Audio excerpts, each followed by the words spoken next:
talk on careers in cybersecurity, the jobs you never knew you wanted. Please welcome her with a huge round of applause. Hi, thank you. That countdown was like the most intense welcome I've ever had. That was awesome. Thanks so much for coming out. This is pretty exciting. I was at CUSEC in 2012, right when I was graduating from McGill, so it's really fun to be back and kind of surreal to be speaking here. So I'm going to be talking about careers in cybersecurity. I personally did not have any exposure to roles in cybersecurity when I was graduating. I think I had like one option for a security course when I was doing my undergrad that was like a master's level course that conflicted with all of my required courses, so I couldn't take it. So we're going to talk today about what kind of roles exist and why you might want to consider pursuing a role in this part of the industry. So a little bit about who I am. My name's Kristina, and I'm a malware researcher at a company called Lookout. My role is really just a fancy way of saying malware researcher. Lookout, and if anybody from PR hears this might kill me for saying this, we essentially create an antivirus software for mobile devices. So my role is looking at malicious apps, deciding if they're malicious, and then either convicting them and basically letting consumers know that they have something malicious on their phones. Before Lookout, I was doing mobile AppSec at Shopify, where it was my role to essentially work with our developers to ensure they weren't introducing vulnerabilities into their Android applications, as well as pen test Android apps. And like I said, I was here in 2012. I went to McGill. Oh, what did I do?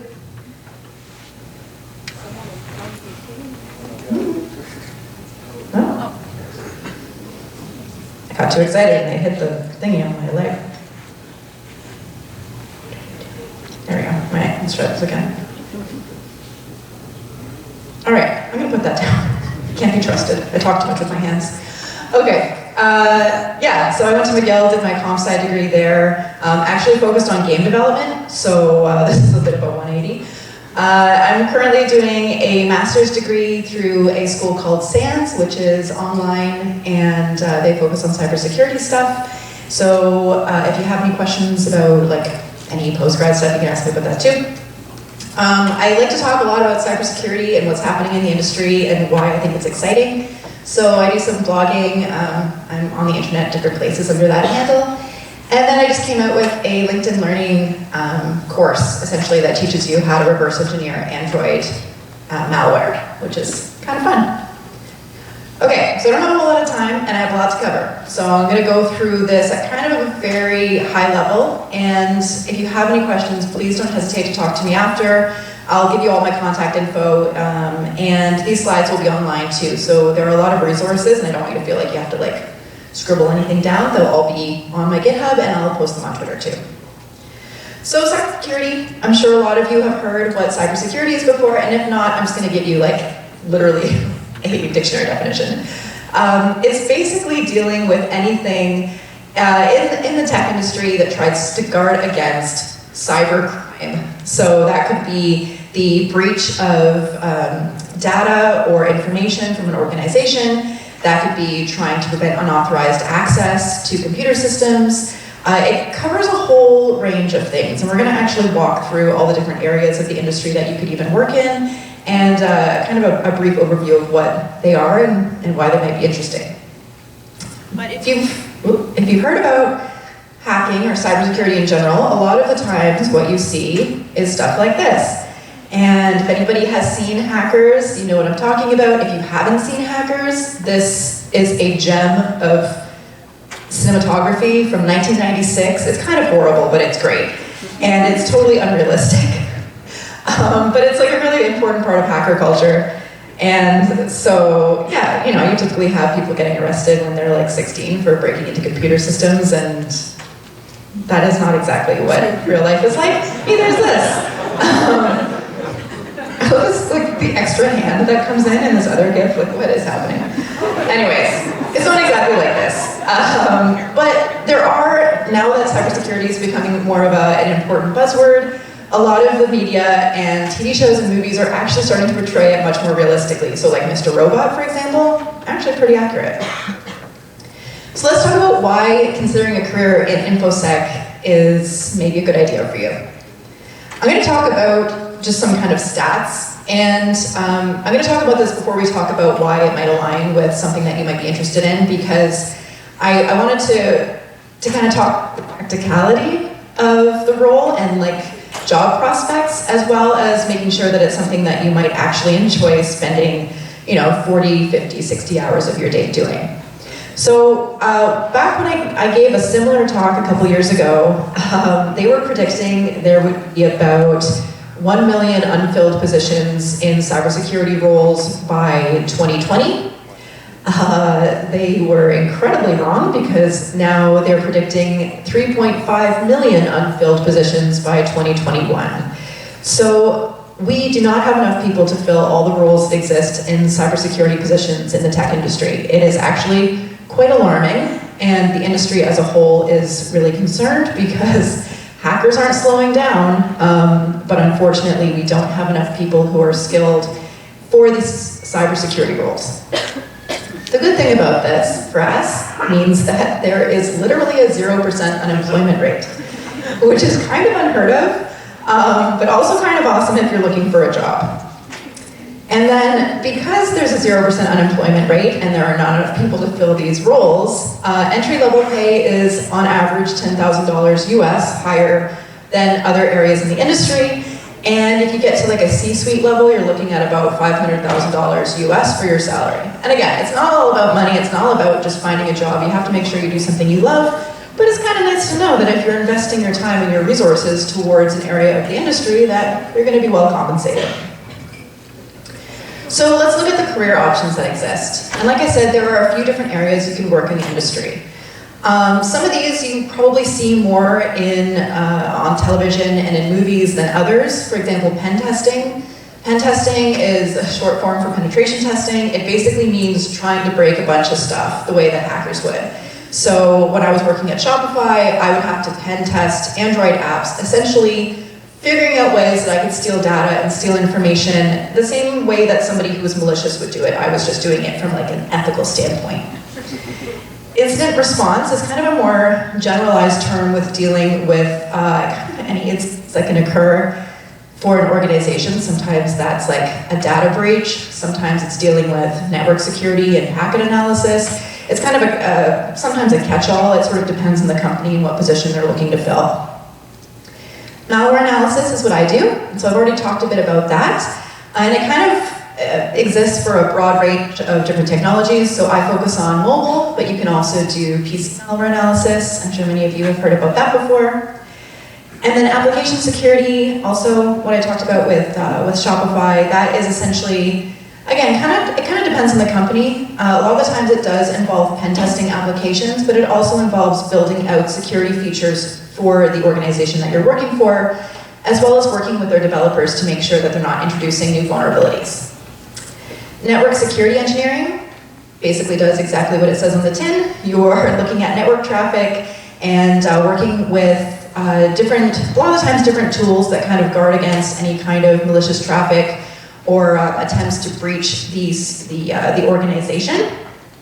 Digital forensics is kind of cool. It's exactly what you would expect from the word forensics, but doing it all on the phone. So let's say that an employee is suspected of exfiltrating a lot of sensitive company secrets to somebody else. They might give you their device, or the company, that person probably wouldn't give you their device, the company might give you their device. And it would be your job to basically determine whether they did this. You'd look through all their files, look at their emails, kind of be the ultimate voyeur of their digital life, and either convict or deny that they actually did what they're being accused of. And then finally, information security analysis. This is another kind of catch-all. It really depends on the company. I've seen job postings that ask for basically being able to do malware analysis, application security, network security, and sometimes digital forensics, all for that role. It just tends to be at a kind of a more entry level. So they're not expecting you to be a master of malware analysis if you're applying for an information security analysis role. It's typically a little less specialized, but they want someone who is more generalized. So now we've talked about all those kind of like the roles that exist, and it's important to talk about these kind of like key phrases that exist in the cybersecurity industry. So red versus blue, if anybody remembers that great like YouTube series with Halo. Yeah, I was hoping some people would get it and I'm not just super old. So we have red teams, blue teams, purple teams. And what this essentially means is, if you look at this little graphic, red teaming is essentially offensive security. So you can be a pen tester for a red team, and that typically there aren't pen testers for anyone other than a red team. And it means that you're going on the offensive. You're trying to think like the malicious actor and to break all the things. A lot of the times, pen testers are part of that category, and they're sort of the most prominent member of the red team because it is literally their role just to break things. Blue team is the polar opposite. It's defensive security. So you're working on building up firewalls, you're working on trying to protect any of the information that exists. A lot of the times you're protecting it from the red teamers. And then blue team is a combination of the both. It's important to note that many cybersecurity professionals actually jump around a fair bit between all of these roles until you find something you like. So what to expect? You're going to be solving problems all the time, like nonstop, and a lot of the times it's a new problem every day. I personally love that. Some people may not love that. I don't like working on massive software projects. I like doing something kind of new every couple of days. It's a fast-moving industry. There's constant professional development, and you're expected to keep up with what's happening in the news and what's happening with your technology. And because it's understaffed, sometimes it can mean overtime, really stressful situations. But at the end of the day, you're essentially trying to outsmart bad guys and protect consumers. So I think that is worth the payoff. So let's talk about how to get started if you're interested in this industry. And this is a question I get asked literally 4 times a day. So I think it's important to talk about. I'm not going to go through all of these, and like I said, the slides will be online. But these are some really wonderful resources for people in the infosec community. There's everything from malware analysis to ethical hacking to reverse engineering and even like assembly level stuff. These are really great resources. Practicing is super important. I cannot stress this enough. It's great if you can read a book about security related topics, but if you can't apply it, it's almost useless. So I love this vulnerable web app from Google. It teaches you the basics of web pen testing. And then HackerOne is a bug bounty program we'll talk about in a sec. And they have a great tutorial for getting started with web pen testing as well. Bug bounty programs, if you haven't heard of that term before, HackerOne and BugCrowd, they essentially pay you to find vulnerabilities in organizations' products. Those organizations pay them to pay you, actually a decent amount of money to find these vulnerabilities. And then capture the flag events. I think these are super important. It's a really great way to get hands-on with different challenges and learning kind of a variety of different skills, and then winning prizes for it too. So capture the flag events are basically competitions where you work with a team to try and find strings that are hidden from cracking or hacking vulnerable applications. And you get different points depending on how difficult the challenge was. And they kind of cover a broad range of areas: pen testing, reverse engineering, crypto, forensics, and network analysis. If you ever have heard of Live Overflow, he's like a super popular infosec YouTuber. He has a great video on kind of like an intro to CTFs. CTFs also happen at a lot of conferences. NorthSec is a really wonderful conference in Montreal. I would highly recommend that conference. They do a really great CTF, really fun prizes. HackFest in Quebec City is another great one. And then B-Sides conferences, which are typically smaller and focused on one particular city, but both Ottawa and Toronto do these conferences, and their CTFs are great. Companies also host CTFs, and they're a great way to get noticed by a company as well if you invest the time and do well. Google, FireEye is a security company, Square, Trend Micro. They all offer these once a year, and they're all online, so you don't actually have to go anywhere, which is kind of nice. And then for practicing, there are 2 great resources. RootMe is one, and CTF Time. These are just always online, always available CTF challenges you can access from anywhere. Another thing I often tell people is that it's important to find a mentor and to network. And this was something that I struggled with at first because I'm like a very introverted person. And going to security conferences and talking to as many people as I could was exhausting. But it actually made made a huge impact. I can honestly say that there have been opportunities I would not have had if I had not met someone or somebody representing a company through a particular conference. And it's also a great way to learn more about an area of the industry that you might not have access to. So, I've personally reached out to people on Twitter and said, hey, how do you like doing XYZ, and how long have you been doing it for? Do you mind if I ask you some questions? Most people have been in the exact same place, maybe not being as exposed to security topics or areas in this industry, and most of them are more than happy to answer your questions. So I'm actually going to show you a list of all the people that I follow on Twitter that are from the infosec community, that most of whom I've spoken to directly, or they work for a company or represent a company that typically posts really useful information. But yeah, don't be afraid to reach out to people. I mean, if you have questions you don't feel comfortable asking at the end of my talk, feel free to message me on any of the social media handles that I'll post in a bit. Twitter, Instagram, whatever. I've definitely been in the position where I didn't know what I wanted my niche to be, and it took me a while to get there, and I kind of wish I had found it sooner. So I'm more than happy to talk about this stuff, and pretty much everybody else is too. And then finally, showing your interest. I think this is really important for people that are hiring. And as someone who has interviewed candidates, I did this a lot at Shopify, we really liked seeing people that were keen about the industry and keen about their kind of professional development and self-growth. So there is a great number of infosec books, not only like boring, textbooks, but actually really fascinating stories about the history of different like big hacks and hackers and stuff that are really interesting to read. Darknet Diaries is a great podcast. It's been out for a couple of years, and every one of their episodes talks about a different kind of event or interesting story from a hacker. And then finally, reading cybersecurity blogs and news journals. I think it's important to be kind of on top of what's happening in the news. If you're interested in malware analysis, but you haven't heard about some of the biggest, pieces of malicious apps that have been released to the world, it kind of looks like you maybe aren't necessarily as keen as you say you are.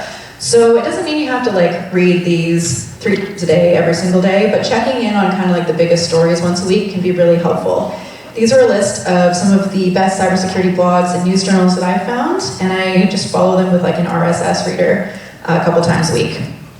The last thing I'll mention is that creating a blog of all things is kind of a great way to show your skills. When I was at Shopify, we actually reached out to people that we would find because they had blogged answers to CTF challenges, and they did such a great job that we not only saw they were keen, but that they could actually apply the skills that they claim to have to these challenges. You really don't need to know everything in this industry. Like I said, it's wildly understaffed, and a lot of companies are more than willing to help you grow in your role. So I think as long as you show that you have your skill set from whatever you've developed in your undergrad, as well as enthusiasm and a good work ethic, you are really well on your way to finding a career in this industry if it's something that you think you might enjoy. So that's all. I'm going to take some questions if anybody has any. And like I said, feel free to add me on Instagram or Twitter or email me with any questions you might have. Thanks so much.